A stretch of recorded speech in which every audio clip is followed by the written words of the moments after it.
Now, fixing and resetting your forward collision warning light here is fairly simple. So, what do you need to do?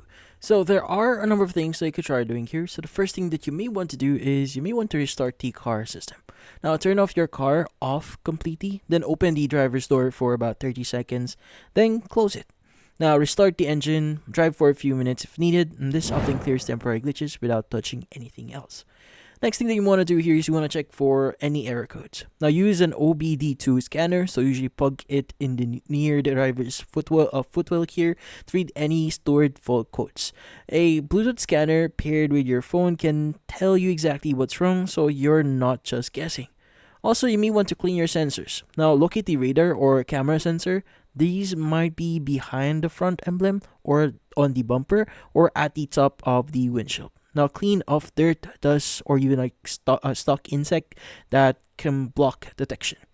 And also try a sensor reset or recalibration. Now some cars let you recalibrate collision sensors through the infotainment system vehicle settings. Now, if your model doesn't have that option, you may need a dealership to do it after repairs or replacements. And finally, you may want to consult your car's manual. Now, every model is a little different here, so your manual or an online PDF may list a specific reset process or troubleshooting steps tailored for your car. Now, this can save you time before attempting other fixes. But that's about it. So, hopefully this video was able to help you. Like and subscribe to our channel. Thank you for watching.